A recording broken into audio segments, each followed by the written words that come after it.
Hi everyone, welcome back, and today we are going to start with this question number 28. Have a look on this question. मैं question पढ़ूंगा, आप ध्यान देंगे. Aakash limited provides you the following information. Aakash limited एक company है जिसका EBIT आपको 2,80,000 दिया हुआ है. इंटरेस्ट ऑन डिबेंचर एट 10% दिया हुआ है. सो 40,000 अगर 10% है, 40,000 अगर 10% है तो टोटल कैपिटल कितना होगा? 40,000 डिवाइडेड बाय 10% यानी कि 4 लाख. 2,80,000 में से 40 माइनस किया तो 240 आया. 240 में से आपका 50% टैक्स माइनस किया, 120 तो 120 आया. 120 को 30,000 नंबर ऑफ शेयर से डिवाइड किया तो 4 अर्निंग पर शेयर आया आपका. और 4 अर्निंग पर शेयर के बाद में पी रेशो आपका दिया हुआ है 10.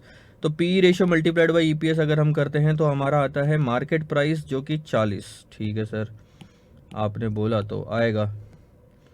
आगे the company has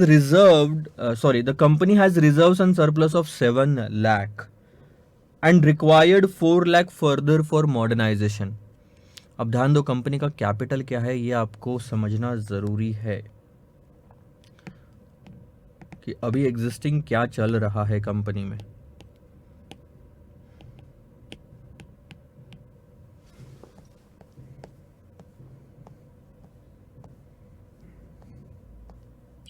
चलो चलो चलो, क्वेश्चन नंबर 28. अगर आपने ध्यान दिया होगा तो कंपनी में इक्विटी है, रिजर्व्स एंड सरप्लस भी है और अभी डिबेंचर भी है. सबसे पहले हमने पता किया था कि डिबेंचर है सर 4 लाख के, इक्विटी 30,000 दिया था 10 रुपये के हिसाब से. तो अगर आपको ध्यान होगा ये हो गया 3 लाख और रिजर्व्स एंड सरप्लस आपको 7 लाख के दिए हुए हैं. सो टोटल मिला के 14 लाख का एग्जिस्टिंग कैपिटल है. और अगर आप ध्यान दोगे तो EBIT हमको दिया हुआ है 2,80,000 का. EBIT divided by total capital करते हैं तो क्या आता है sir? Return on capital employed. Capital employed कितना? 14 लाख. उसके ऊपर रिटर्न कितना? 2,80,000. तो ये हो गया आपका 20% ROCE. ठीक है, क्यों निकाला अभी आपको समझ में आ जाएगा. रिटर्न ऑन, अच्छा कंपनी को और कितने पैसों की जरूरत है पहले ये ध्यान दो. कंपनी को और 4 लाख रुपए की जरूरत है, यानी कि ये 14 का हो जाएगा 18 लाख. अब ये 4 लाख का हम इक्विटी लाएंगे, डेट लाएंगे या कुछ और लाएंगे, ये आगे दिया हुआ है. अब ध्यान दो, return on capital employed is constant. इसका मतलब क्या है? यहीं पे एक चीज क्लियर हो जानी चाहिए. ठीक है, new capital employed will be 18 lakh. मानते हो? 14 प्लस 4, उस पे आपका EBIT कितना? ROCE कांस्टेंट रहेगा, यानी अभी भी 20% रहेगा. सो 18 पे 20%, 3,60,000. ये नया EBIT है आपका. ठीक है, अब ध्यान दो. अब हमको कितने पैसों की जरूरत है सर? मॉडर्नाइजेशन करना है, कुछ इंप्रूवमेंट करना है. जैसे हमारा घर बहुत साल पुराना हो जाता है तो हम उसमें रिनोवेशन नहीं कराते, वैसे ही. So return on capital employed is constant. अब ध्यान देना, debt ratio higher than 40% will bring the P ratio down to 8. तो पहले तो पता करो सर डेट रेशियो है कितना. अगर आप ध्यान दोगे, डेट रेशियो क्या होता है? Date divided by equity. और इक्विटी मतलब सिर्फ शेयर कैपिटल नहीं, इक्विटी का जितना भी फंड है वो, ये दोनों पैसा जो है 7 और 3 10 लाख का, ये इक्विटी का है. तो अगर आप निकालोगे तो 4 लाख का डेट है हमारे पास और इक्विटी फंड 10 लाख के हैं, यानी कि एग्जिस्टिंग डेट रेशियो ऑलरेडी 40% का है. एक भी रुपया अगर आपने डेट और बढ़ाया, एक भी रुपया, तो 40% से ऊपर चला जाएगा डेट रेशियो. ऐसा है क्या? नहीं सर, ऐसा नहीं होगा. या ऐसा होगा? सर ऐसा होगा. अगर आप ये जो 4 लाख एक्स्ट्रा लगने वाले हैं वो आप डेट से लेके आते हैं तो आपका जो डेट रेशियो है 8/10 यानी कि 80% हो जाएगा. और इक्विटी से लेके आते हैं तो 4/14 हो जाएगा, क्योंकि वो इक्विटी में 4 लाख ऐड हो जाएंगे तो वो 40 से नीचे आ जाएगा. ठीक है, अब उनका ये बोलना है कि अगर आप ये पूरा 4 लाख रुपए डेट से लेके आते हो तो आपका अगर डेट रेशो 40% से ऊपर जाता है, जो कि जाता है, डेट अगर हमने 4 लाख का लेके आया तो डेट डेट रेशो 80% हो जाएगा, जो कि 40 से ऊपर है। तो आपका पी रेशो गिर के हो जाएगा सर 8। अभी कितना है, अभी है हमारा 10, ध्यान दो, अभी है हमारा पी रेशो 10, ठीक है, ये गिर के हो जाएगा 8, ठीक है, ध्यान रखेंगे। लेकिन अगर डेट रेशो 40 से ऊपर नहीं गया तो इसका मतलब क्या, पी रेशो रहेगा सेम, यानी कि 10। And increase the interest rate on additional debt to 12%। Debt ratio 40 से ऊपर जाने के दो नुकसान भी नहीं बोल सकता, दो इम्पैक्ट है। पी रेशो कम हो जाएगा 8, और आपका डेट का जो extra capital, interest rate on additional date, additional कितना रहेगा 4 लाख का अगर डेट लेते हैं तो उस पे 12% लगेगा, यानी कि 48,000। You are required to ascertain the probable price of the share, market price share की अभी कितनी है, 10 इंटू 4 40 निकाला था। If additional capital are raised through debt and if the amount is raised through equity share at ruling market price, ruling market price यानी अभी जो market price चल रही है 40 की,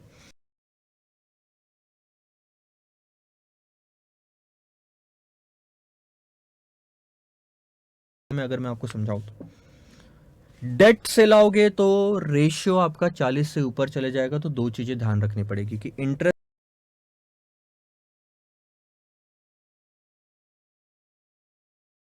10 से गिर के हो जाएगा 8। तो जब मार्केट प्राइस निकालेंगे तो 8 पी रेशियो लेंगे। चलो आओ सर, मैं आपको सॉल्व करके देता हूँ ये क्वेश्चन। आपने ये अब इतना समझाने के बाद तो आपने ये कर लेना चाहिए। देखो अब आपके आंसर मैच होते हैं क्या, देखो, ठीक है, ध्यान देना।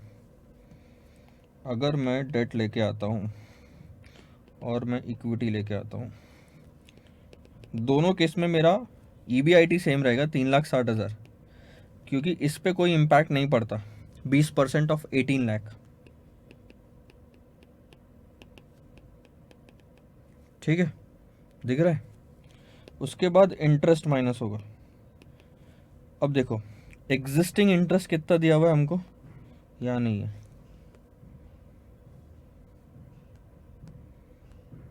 एग्जिस्टिंग 10% के हिसाब से 40,000 दिया हुआ,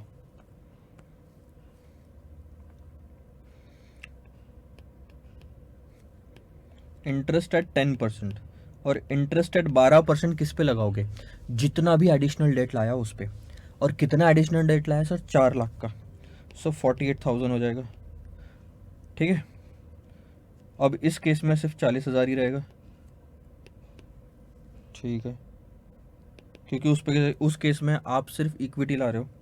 अब EBT 3,60,000 माइनस 40,000 माइनस 48,000, दैट्स 2,72,000।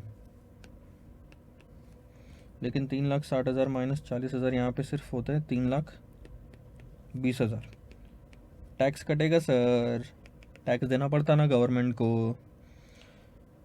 1,36,000, और इधर जाएगा आपका 1,60,000, बचेगा कितना, 1,60। फिर आते हैं सर नंबर ऑफ शेयर्स, इस केस में सर 30,000 शेयर्स है, और इस केस में देखो 30 तो है ही, लेकिन आप इक्विटी भी रेस कर रहे हो ना इस केस में। और इक्विटी का अमाउंट कितना है रेस किया, जो आपने 4 लाख का अमाउंट आपने रेस किया, और उसने बोला था आखिरी में लिखा हुआ था एट रूलिंग मार्केट प्राइस। इसका मतलब जो मार्केट प्राइस थी रूलिंग कितनी, 40, EPS इंटू पी रेशो, यानी कि 30,000 प्लस 10,000 40,000। सो आपका EPS आ गया 136 डिवाइडेड बाय 30, 4.53, और इसके केस में 4 ओनली पी रेशो। ध्यान दो, अब आती ना बारी यहाँ पे, उन्होंने क्लियर कट बोला था कि अगर आपका डेट रेशो 40% से ऊपर गया तो पी रेशो 8 हो जाएगा। और पहले वाले केस में डेट रेशो चला गया है 40% से ऊपर, गया कि नहीं गया सर, चेक करो। डेट कितना है आपके कंपनी में, पहले था सर 4 लाख, और 4 लाख रेस किया तो हो गया 8 लाख, और हमारे पास में इक्विटी फंड से 10 लाख के 7 और 3, 8/10 करोगे तो 80% होता, यानी कि 40 से ऊपर। तो पी रेशो कितना 8 और यहाँ कितना 10। मार्केट प्राइस 36.26 और यहाँ रहेगी 40। यहाँ थोड़ी कुछ बदलने वाला है सर। जितने इक्विटी शेयर आपने मार्केट प्राइस पे लाए उसी पे वापस आप मार्केट प्राइस निकाल रहे हो, तो 40 ही आना है। 36.26 and 40, these are the two answer. Question ये नहीं बोल रहा आपको कि डिसाइड करो कहाँ से पैसा लाना, अगर ऐसा होता तो हम इक्विटी बोलते, लेकिन क्वेश्चन आपको ये बोल रहा है कि मार्केट प्राइस निकालो, जो हमने निकाली। सो ये उसका पूरा आंसर रहेगा। और कुछ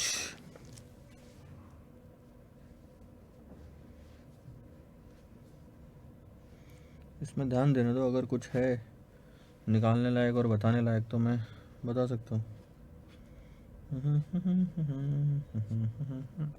अब अगर आप ध्यान होगा, ये तो आंसर तो हम निकालते रहते हैं सर, लेकिन अगर आपको पुराना कॉन्सेप्ट याद होगा जो स्टार्टिंग में मैंने बताया था कि सर जब तक आप, अच्छा मेरे को एक चीज़ बता दो, अटकाता हूँ यहाँ पे आपको।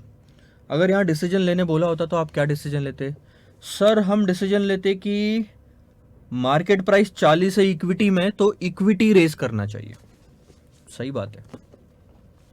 हम जो पहले डिसाइड करते थे ना, हम पहले ईपीएस पे डिसाइड करते थे, और ईपीएस के बेसिस पे अभी भी देखोगे तो क्या आ रहा है, डेट आ रहा है 4.53 ज़्यादा है ईपीएस के बेसिस पे।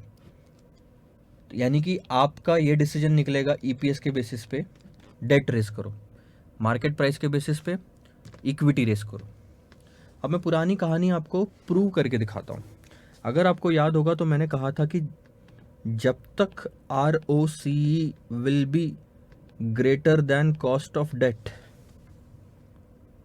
तब तक डेट रेज करोगे तो मार्केट वैल्यू कंपनी की बढ़ेगी, या आपका ऑप्शन आएगा कि डेट से आपने फाइनेंसिंग करनी चाहिए।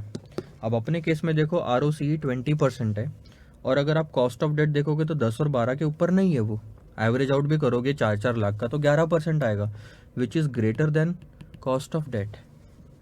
यानी कि आंसर निकलना चाहिए डेट, और आ ही रहा है। अगर ईपीएस के बेसिस पे लेते पहले जैसे, तो ईपीएस डेट ही आंसर आ रहा है कि डेट से रेस करो। बस क्वेश्चन ने गड़बड़ कर दी, पी रेशियो बदल दिया इस क्वेश्चन में, 10 का 8 कर दिया। अगर वो 10 रहता ना तो मार्केट प्राइस भी 45 आती, जो कि इक्विटी से ज़्यादा होती। तो ये वो वाली थ्योरी यहाँ पे भी प्रूव होती है अगर पी रेशियो वो नहीं बदलते तो। ठीक है सर, इतना तो पार्ट हो गया। अगला क्वेश्चन सॉल्व करते हैं। ये आप आंसर लिख लेंगे अपने हिसाब से, मैं आपको 2-4-5 मिनट दे देता हूँ, लिख लो। ठीक है,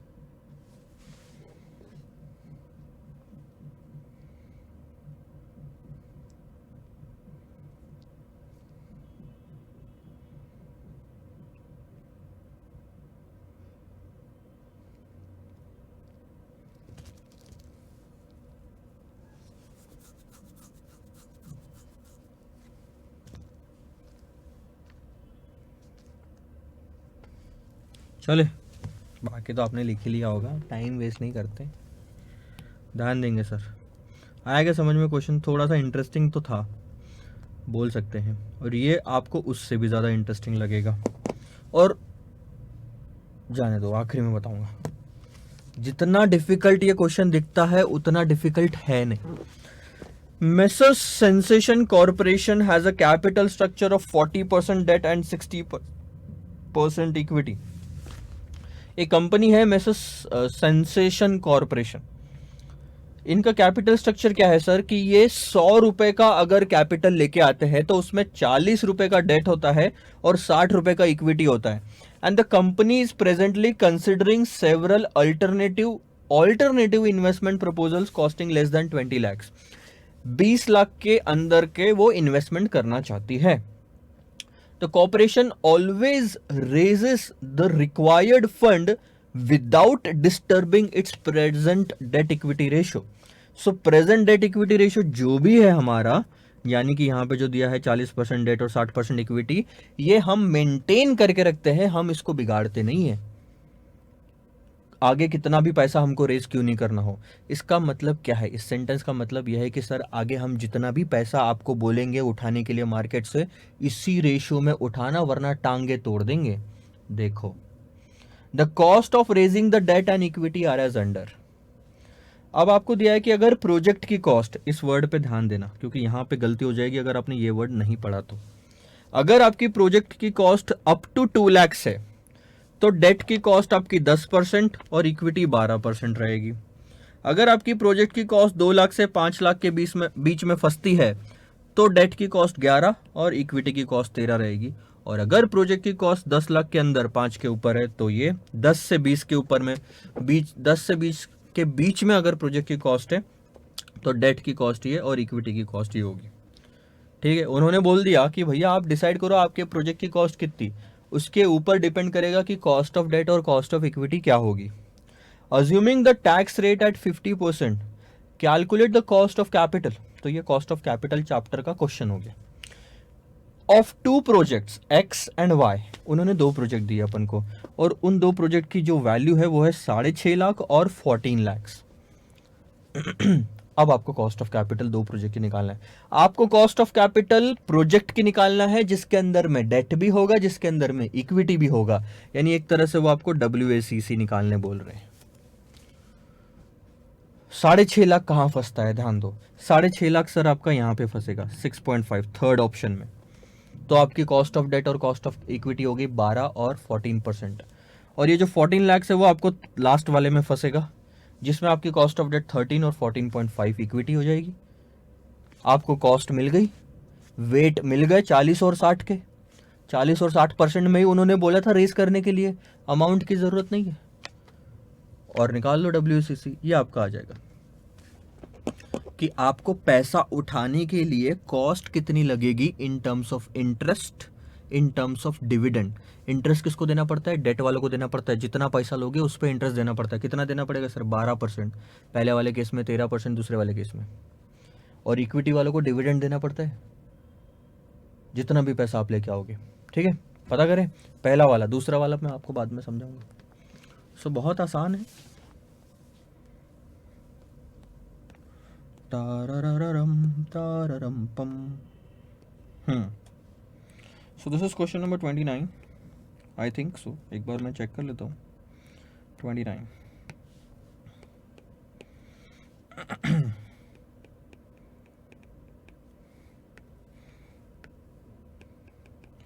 प्रोजेक्ट एक्स की जो कॉस्ट है वो है 6.5 lakhs.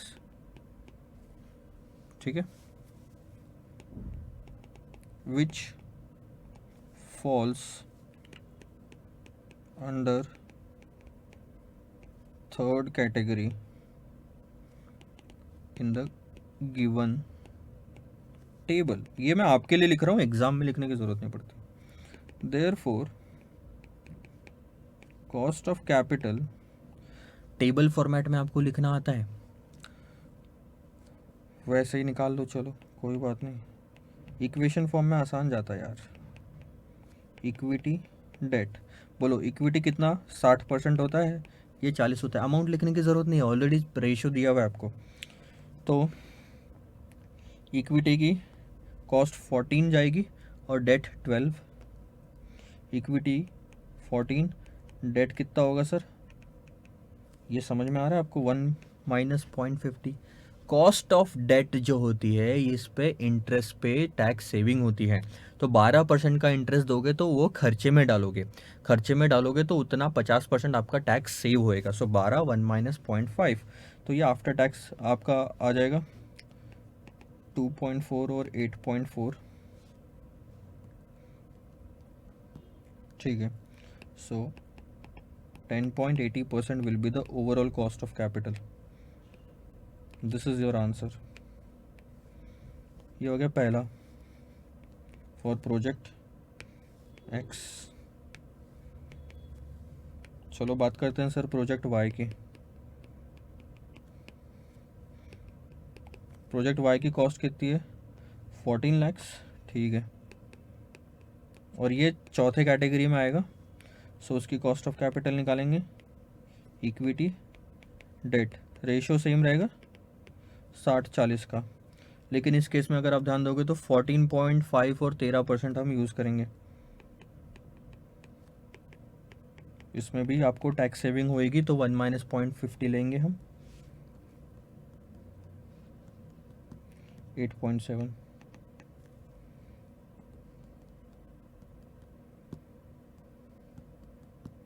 फाइव.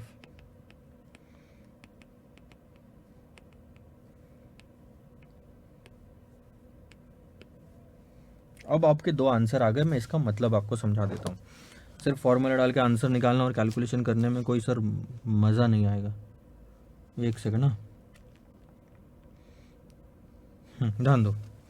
पहले वाले केस में 6.5 लाख रुपए आपको प्रोजेक्ट एक्स में इन्वेस्ट करने पड़ रहे हैं. उस पर आपको खर्चा कितना आएगा? 10.80% का. यानी एक तरह से आपको हर 100 रुपए, 6.5 लाख में हर 100 रुपए पे 10 रुपए 80 पैसे का खर्चा है. This is called as cost, खर्चा ऑफ कैपिटल. जो पैसा आपने रेज किया जो कि है 6.5 लाख रुपए, 6.5 लाख पे 10.80% का आपको एक साल में खर्चा आएगा. यह है कॉस्ट ऑफ कैपिटल का मतलब. दूसरा प्रोजेक्ट वाई. सर कितना कैपिटल मार्केट से रेज किया डेट और इक्विटी मिला के? 14 लाख रुपीज. उस पे आपको कितना कॉस्ट देना पड़ेगा? सर 14 लाख रुपए में हर एक रुपए पे आपको 13.70% का खर्चा आएगा. 13.70% का खर्चे का मतलब क्या है सर? 100 रुपए पे 13 रुपए 70 पैसे देने पड़ेंगे. ये 13 रुपए 70 पैसे को क्या कहा जाएगा सर? 13 रुपए 70 पैसे में से कुछ जाएगा इंटरेस्ट डेट वालों को, कुछ जाएगा डिविडेंड इक्विटी वालों को. यह है हमारा खर्चा, कॉस्ट ऑफ कैपिटल. कॉस्ट खर्चा ऑफ कैपिटल जो आपने रेज किया. इतना समझ गया? अब ध्यान देना दूसरा वाला पार्ट. इसका दूसरा वाला part interesting. If a project is expected to give, ये जो प्रोजेक्ट है एक्स हो या वाई हो, it is expected to give after tax return. ध्यान दो, ये मुझे बताओ आप जरा सा, ये जो कॉस्ट ऑफ इक्विटी ली थी 14.5%, ये बिफोर टैक्स होती है कि आफ्टर टैक्स होती है? सर ये हमेशा आफ्टर टैक्स होती है. कैसे पता? सर कॉस्ट ऑफ इक्विटी आप भूल जाते हो ना कॉन्सेप्ट. कॉस्ट ऑफ इक्विटी निकालते कैसे हैं? 4 तरीके बताए थे सर मैंने आपको कॉस्ट ऑफ इक्विटी निकालने के. Dividend price approach, earnings price approach, realised yield approach और capital asset pricing model. Sir dividend price approach लो. जो आप डिविडेंड बांटते हो डिवाइडेड बाय मार्केट प्राइस करोगे या नेट प्रोसीड्स करोगे? अर्निंग प्राइस अप्रोच में आप क्या करते हो? अर्निंग्स प्राइस ईपीएस लोगे डिवाइडेड बाय मार्केट प्राइस लोगे. बताओ न्यूमरेटर में जो आपने पैसा लिया है डिविडेंड का या ईपीएस का, ये बिफोर टैक्स प्रॉफिट में से था या आफ्टर टैक्स प्रॉफिट में से था? डिविडेंड भी आफ्टर टैक्स प्रॉफिट में से बढ़ता है, ईपीएस भी आफ्टर टैक्स प्रॉफिट में से बढ़ता है. तो बताओ इसके जो आंसर आएगा वो भी तो सर आफ्टर टैक्स आएगा. तो एक चीज दिमाग में बिठा लेना, यहां पे सीए फाइनल वाले भी गलती करते हैं. क्या sir? Cost of equity unless otherwise given. अगर स्पेसिफिकली कहीं लिखा हुआ नहीं है तो हम मान के चलते हैं cost of equity after tax होगी. तो ये जो 14.5% लिखा है, 14% लिखा है, ये आफ्टर टैक्स है. और सर इसी वजह से इसको 1 माइनस टैक्स नहीं करते. 1 माइनस टैक्स करना यानी आफ्टर टैक्स करना. तो सर ठीक है, 14 और 14.5% तो आफ्टर टैक्स कर दिया आपने. मतलब आपने बता दिया कि ये आफ्टर टैक्स होता है cost of equity. Cost of debt जो 12 और 13% का है, ये होता है before tax unless otherwise given. क्योंकि कॉस्ट ऑफ डेट यानी इंटरेस्ट, और इंटरेस्ट बिफोर टैक्स प्रॉफिट पे चार्ज किया जाता है. ईबीआईटी में से लगाते हो, टैक्स के पहले इंटरेस्ट लगाते हो, टैक्स के पहले इंटरेस्ट आता है, टैक्स के पहले इंटरेस्ट आता है. तो ये भी कॉस्ट टैक्स के पहले की हुई. 12 और 13 ये क्या है? टैक्स के पहले की कॉस्ट, बिफोर टैक्स कॉस्ट. इसी वजह से हम इसको आफ्टर टैक्स में कन्वर्ट करते हैं 1 माइनस टी. तो देखो cost of equity after tax है, कॉस्ट ऑफ डेट भी आफ्टर टैक्स कन्वर्ट कर दी, नहीं थी कर दी. तो जो फाइनल आंसर आता है ये आपका कॉस्ट ऑफ कैपिटल और ये जो 10.80 या 13.70 है 10.80 या 13.70 है सर, ये हमेशा आफ्टर टैक्स होता है अनलेस अदरवाइज गिवन। हमेशा आफ्टर टैक्स होता है सीए फाइनल में। नए बहुत सारे बच्चे ये गलती करते हैं, मैं एसएफएम पढ़ाता हूँ और वहाँ पे ये चीज़ आती है, तो लिख के रख लो। मैं यहाँ पे लिखो, मैं बताता हूँ आपको, मैं सीए फाइनल में ये गलती करूँगा कि, लिखो सर मैं बताता हूँ। अब आप मेरे को लिख के ये फोटो मेल करेंगे mayank.kothari@conferenza.in पे। आप मुझे ये लिख के फोटो मेल करेंगे तो मानूंगा आप पढ़ रहे हैं, ठीक है। देखता हूं अब मैं कौन कौन पढ़ता है। मेरे पास सबकी लिस्ट आती है सर, सबकी लिस्ट आती है, कौन स्टूडेंट है कौन नहीं है, मोबाइल नंबर क्या है, ईमेल आईडी क्या है। मेरे को सबसे एक मेल तो चाहिए। मैं सीए फाइनल में ये गलती करूंगा कि कॉस्ट ऑफ कैपिटल के ओ ये बिफोर टैक्स है या आफ्टर टैक्स है,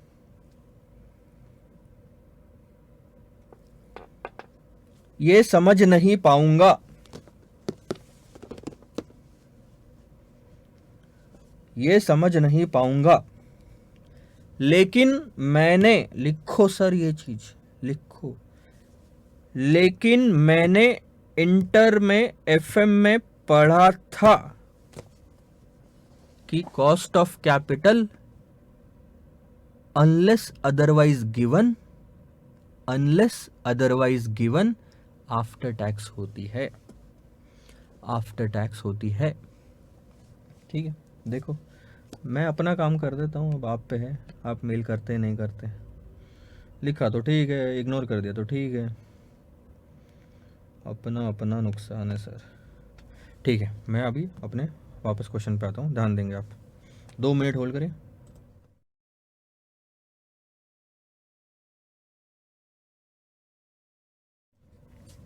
ध्यान दो। If a project is expected to give, अगर ये जो प्रोजेक्ट है एक्स हो या वाई हो, ये अगर आफ्टर टैक्स रिटर्न आपको 10% का देता है,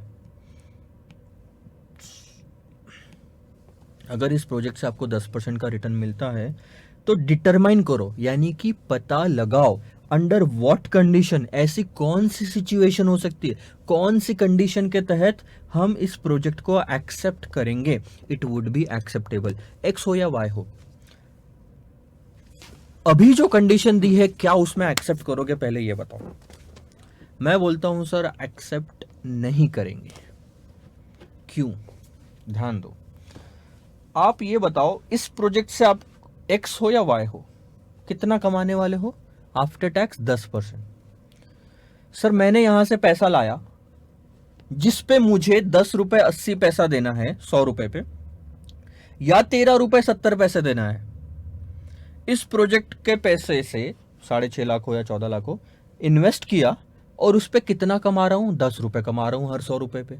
हर 100 रुपए पे 10 कमा रहा हूं आफ्टर टैक्स, और 10 रुपए 80 पैसे दे रहा हूं आफ्टर टैक्स। ऐसा प्रोजेक्ट मुझे एक्सेप्टेबल होगा क्या जिसमें कमाई सिर्फ 10 रुपए की है लेकिन खर्चा 10 रुपए 80 पैसे का है? कमाई सिर्फ 10 रुपए की है लेकिन खर्चा 13 रुपए 70 पैसे का है? नहीं। यानी अभी जो कंडीशन दी हुई है उस केस में मेरी कॉस्ट ऑफ कैपिटल ज्यादा आ रही है रिटर्न ऑन इन्वेस्टमेंट से, जो कि कभी नहीं होना चाहिए। आरओआई हमेशा ज्यादा होना चाहिए कॉस्ट ऑफ कैपिटल से, अगर आपको प्रोजेक्ट एक्सेप्ट करना है तो कमाई ज्यादा होनी चाहिए, नुकसान में कोई काम नहीं करता सर। तो इसीलिए क्वेश्चन ये पूछता है कि कौन सी कंडीशन है बताओ जिस केस में आप प्रोजेक्ट को एक्सेप्ट कर लोगे।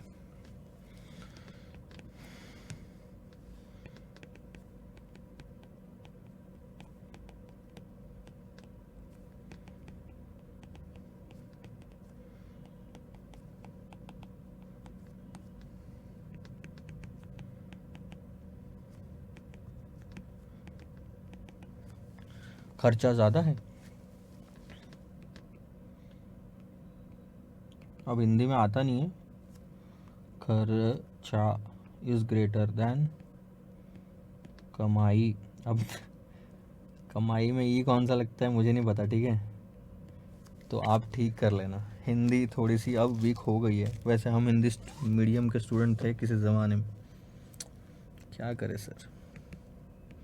Cost is greater then profit, ऐसे बोल लो, ये समझ में आ जाता है।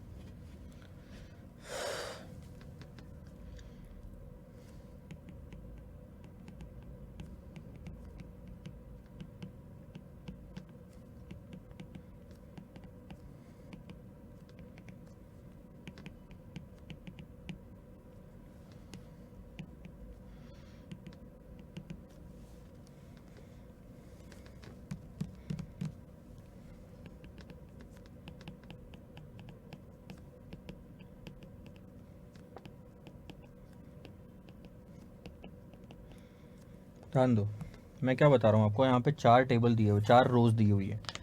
आखिरी के 2 रो का आपने कॉस्ट ऑफ कैपिटल निकाल लिया। अगर प्रोजेक्ट की कॉस्ट सिर्फ 5 लाख तक सीमित होती तो दूसरे केस में फंसता वो। इसमें कॉस्ट ऑफ कैपिटल निकालो, 11 और 13% दिया हुआ है।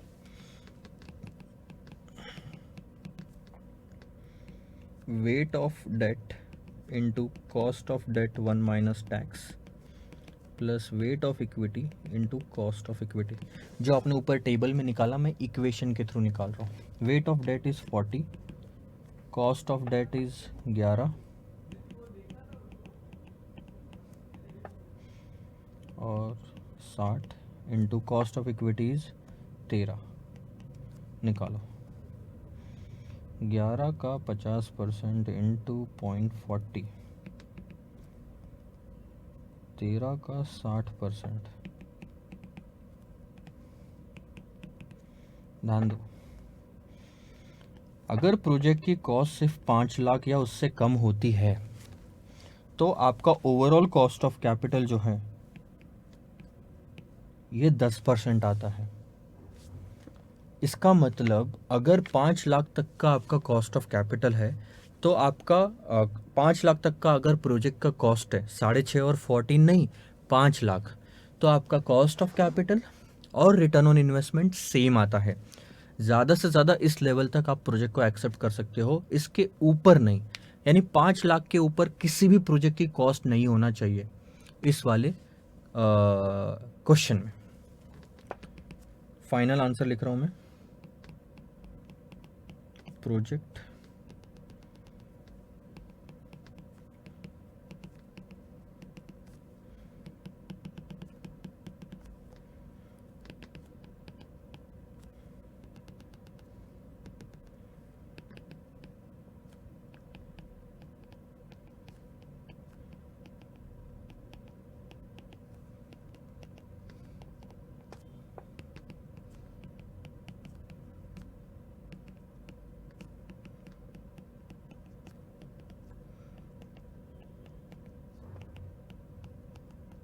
बस ये है सर पूरी की पूरी आपकी कहानी।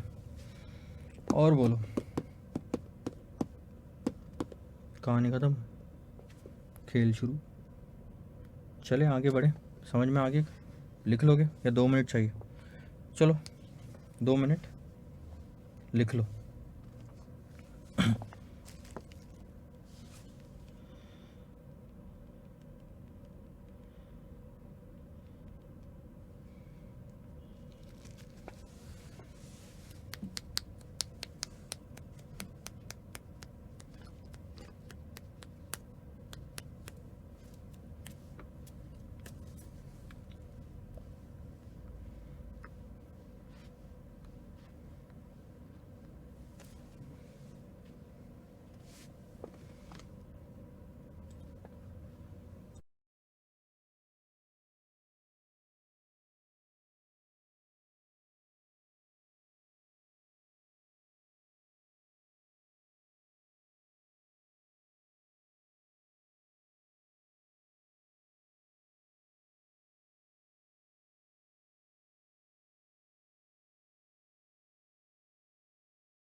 चले आगे बढ़ते हैं, ध्यान दो।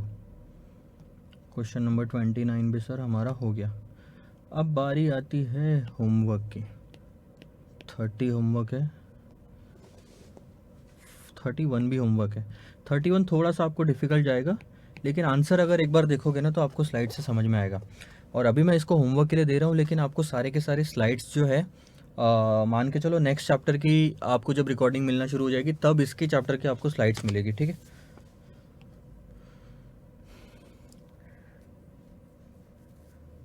ध्यान दो, ये वाला भी क्वेश्चन हम ऑलमोस्ट देख चुके हैं। इसमें आपको क्या निकालना है कि what is the earning per share under each of the 3 financing plan. उसके बाद में विच अल्टरनेटिव वुड यू रिकमेंड, जिसमें भी ईपीएस ज़्यादा होगा। और उसके बाद में ईबीआईटी ईपीएस इंडिफरेंस पॉइंट निकालो प्लान 1 और 2 और 1 और 3 में। तो ये भी आप सब निकाल सकते हो। This is also will go to homework. Indifference point कैसे निकालते हो, जहाँ पे ईपीएस सेम आता है तो आप ईपीएस का फॉर्मूला एक इधर रखते हो, एक इधर रखते हो, और फिर ईबीआईटी उसमें से निकालते हो। तो यहाँ तक तो मैंने आपको होमवर्क दे दिया सारे के सारे, ठीक है। फिलहाल के लिए इस लेक्चर में हम इतना ही और यहीं पे रुक जाते हैं। नेक्स्ट वाले लेक्चर से शुरू करेंगे सर क्वेश्चन नंबर 33, ठीक है। ऑलमोस्ट 2 लेक्चर 3 लेक्चर मैक्सिमम आपके सारा चैप्टर ख़त्म। सो मैं क्वेश्चंस आपसे ज़्यादा ही करवा रहा हूँ, आधे खुद करता हूँ, आधे आपसे लेता हूँ। जो भी रिपीटेड है वो आपको देता हूँ ताकि आपकी प्रैक्टिस हो जाए। Stay connected and stay excited. We are going to meet in the next lecture with question number 33। Bye bye.